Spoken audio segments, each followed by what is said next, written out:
नाम श्री जी का पुकारो, मिलो करुणामयी से।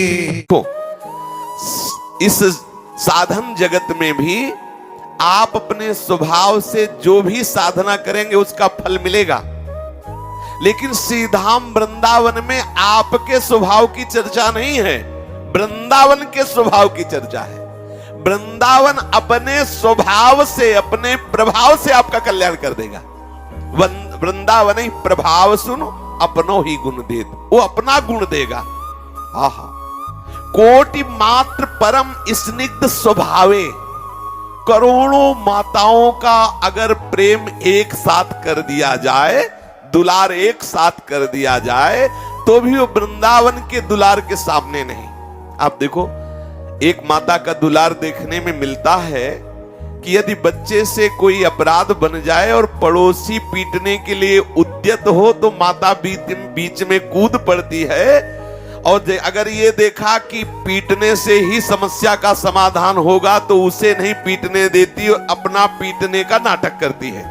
हाथ पकड़ेगी और कहेगी ऐसा क्यों किया, और इतनी जोर हाथ उठेगा और वो आके धीरे से गिरेगा, और दूसरा जो पीटने जा रहा था वो फिर कहेगा बहन जी अच्छा रहने दीजिए, बच्चा ही है ना।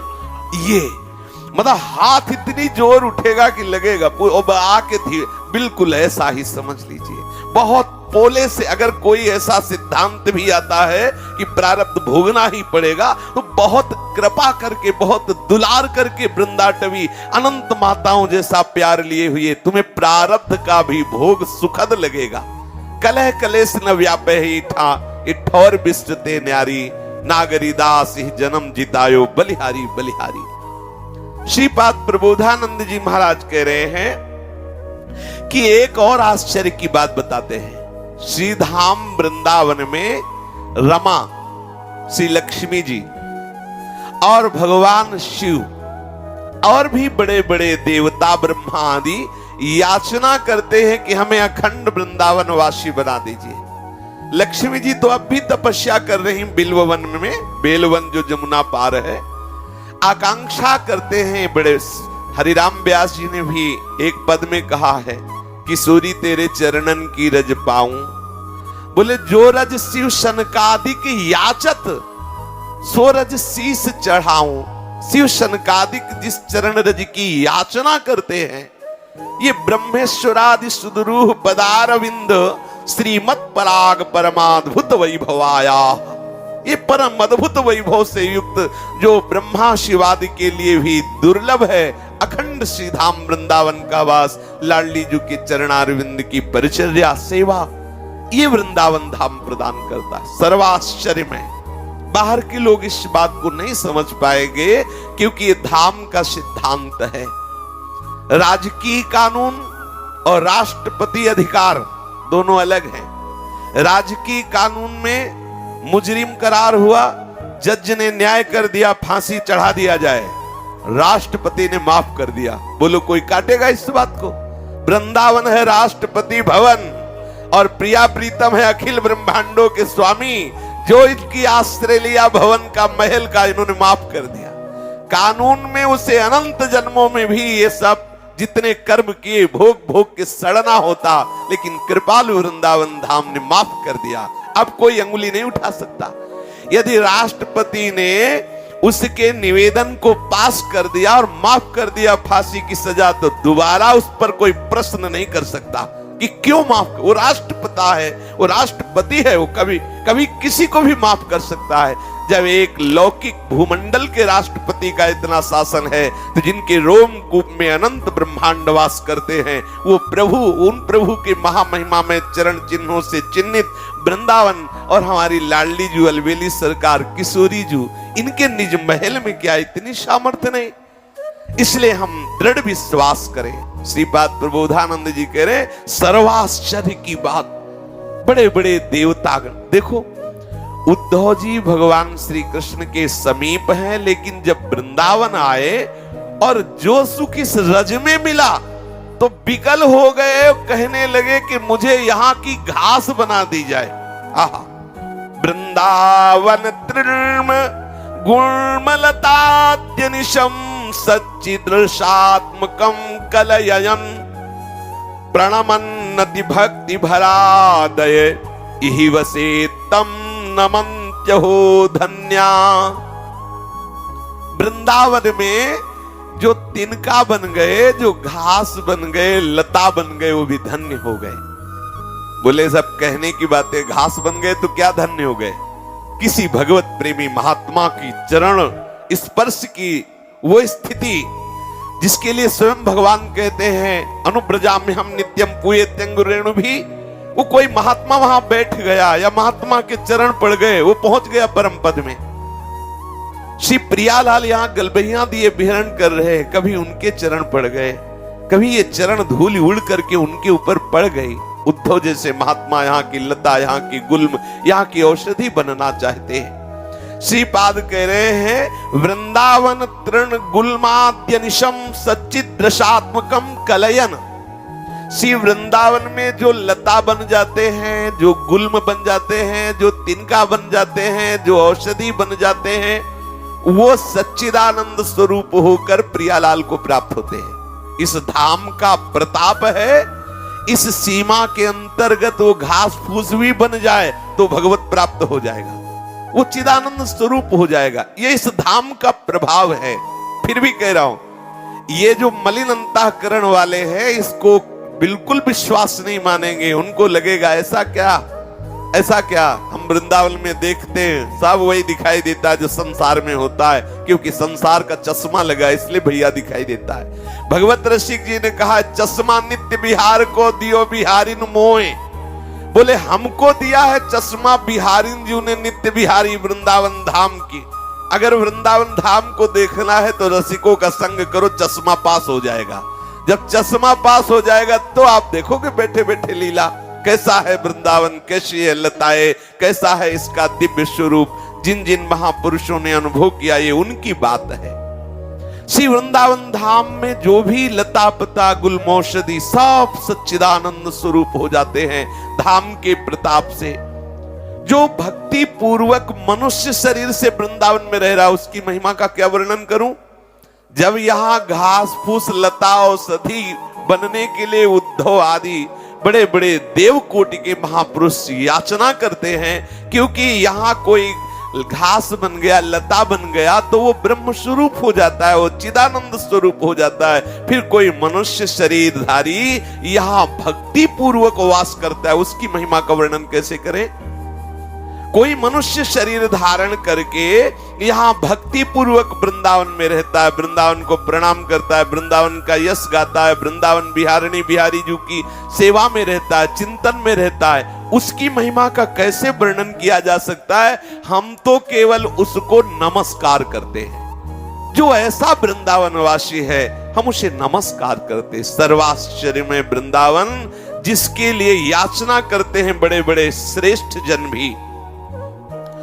स्वम चे लोचन गोचरी कृतवती वासंच सर्वोत्तमैर मृग्यम दत्तवती तदा निज जने किम वा विलंबादिह। आहा, श्री वृंदावन धाम का वास लाडली जो जिस पर बहुत करुणा करती उससे मिलता है। यदि किसी को वृंदावन आने को मिल गया तो आप अंदर से आह्लादित हो जाओ।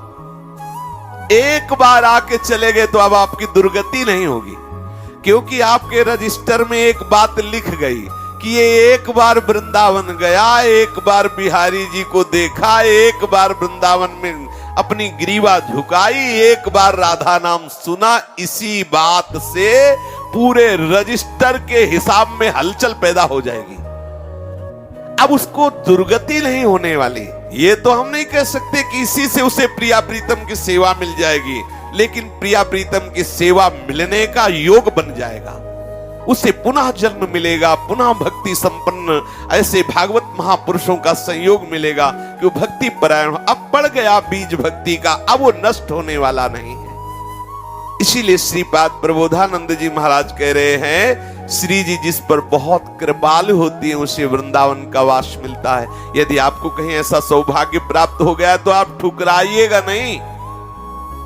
ये बड़ी विचित्र लीला है। आप जो ही इस महिमा को सुनकर वृंदावन के विषय में निश्चय करने जाएंगे, ते ही दो घटनाएं घटेंगी, देख लेना। एक घटना घटेगी कि ऐसी भारी विपत्ति आएगी कि आपको ऐसा लगेगा कि बस अब तो सर्वनाश हो गया। है कुछ नहीं है, केवल माया है, केवल माया। अगर आप अपनी निष्ठा में रहे तो कुछ बिगड़ने वाला नहीं। या फिर ऐसा प्रलोभन आया कि अरे वृंदावन तो कभी वास कर लेंगे, अभी बस ये अभी दांव लग गया है, अभी हम करोड़पति बन जाएं, अभी हम धनाढ्य हो जाएंगे। या तो इतना बड़ा प्रलोभन, या तो इतनी बड़ी विपत्ति, या इतना मोह, या इतना द्वेष, ये आपको आके घेरेंगे। यदि आप इससे प्रभावित नहीं हुए तो प्रियालाल निश्चित मिल जाएंगे। इस धाम का प्रताप है, श्री वृंदावन की अद्भुत महिमा है। श्रीपाद कह रहे हैं कि यदि हरि चरण प्रेमानंद कदम्बम विडंबयति राधा पद रसवन्यम वृंदारण्यम तदान्य वार्ता का। यदि हरि प्रिया श्री श्यामा श्याम के चरणारविंद से चिन्हित प्रेमानंद राशि का अनुभव कराने वाली इस भूमि में आपको वास मिल गया, इस भूमि का आपको आश्रय मिल गया। अब देखो, अश्रद्धा मत करना, इस कृपा को ठुकराना नहीं। बहुत लाडली जो करुणा की तब श्री राधिका कृपा बिन सबके मनन अगम्य। आप यदि वृंदावन आए हैं तो धन से नहीं आए, किसी न किसी ब्रजवासी की कृपा कोर हुई है, और उस ब्रजवासी के हृदय में हमारी बिहारिन जू ने प्रेरणा की, ला उसको लिवा के वृंदावन, एक बार वृंदावन लाओ, दिखाओ उसको मेरा महल। बिना किसी ब्रज रस के रसिक की कृपा के, ब्रजवासी की कृपा के आप इस धाम में प्रवेश नहीं पा सकते। और वो जो ब्रजवासी ब्रज रसिक को प्रेरणा हुई तो हमारे ब्रज के राजा श्री युगल सरकार है, उनकी अनुमति हुई। श्री राधिका कृपा बिनु सबके मनन अगम। विश्वास कीजिए, लाडली जू ने आपको पसंद किया है, और जिसे लाडली जू पसंद कर दे उसे नापसंद कौन कर सकता है। इसलिए कभी वृंदावन धाम की अवहेलना मत करना, विडंबना हो जाएगी। यदि वृंदावन का आपने तिरस्कार कर दिया, ये अंदर का विषय है। अरे क्या वृंदावन, ये तो बाबा जी हैं, वृंदावन वृंदावन बोलते रहते हैं। क्या वृंदावन, यहां जिधर देखो पंडा, जिधर देखो बंदर, जिधर देखो ब्रजवासी, वो फंस गए। भारी अपराध कर, ये है धामापराध। ये अपराध आपके सारे सुकृतों का नाश करके आपको बहुत ही निम्न गतियों में पहुंचाएगा। धाम का कभी ऐसी अवहेलनात्मक बातें न करें। ये सब बाहरी दृश्य है, सच्ची कहते हैं। आप जिस ब्रजवासी को लग रहा है कि बड़ा उद्दंड है, आप उसी के दरवाजे में बैठ के देखो, 2500 संतों को रोटी देता है। 2500 संत ब्रजमंडल में जो वास कर रहे, जब राधे श्याम बोलते हैं तो जैसी भी परिस्थिति हो वो उसे भूखा नहीं जाने दे। आप लोग इस बात को बाहरी लोग नहीं जानेंगे। ब्रजवासियों के पास खेती नहीं है, एक छोटी सी दुकान है, वो किसी किसी के, नहीं तो ऐसे किसी तरह उधर पोषण होता है। लेकिन कोई भी संत इनके दरवाजे जाए कभी भूखा नहीं रहता। आप सोचो, आप करोड़ों रुपए कमाते हैं, आप बिहारी जी के दर्शन करने आए और दसियों ठाकुर के वो दर्शन करा रहा है, इसके बाद 21 रुपए आपसे ले रहा है। बोलो, आप एक नाश्ते में बैठे हजारों रुपए खर्चा कर देते हैं। आप एक ब्रजमंडल में आए हैं और एक पंडा जी अगर आपको 4 जगह दर्शन कराते हैं और आप 50 रुपया दे देते हैं, तो कौन सा काम करते हैं आप? सोचिए, वो ठाकुर का पार्षद है, ठाकुर के दर्शन कराता है, अपने परिवार का पोषण करके ब्रजधाम वास करता है, संतों का उदर पोषण करता है। ब्रजवासियों के घर में जाने का मतलब संतों के उदर में जाना। सच्ची मानिए, एक से एक भजनानंदी संत इन ब्रजवासियों के दरवाजे से पोषित होते हैं।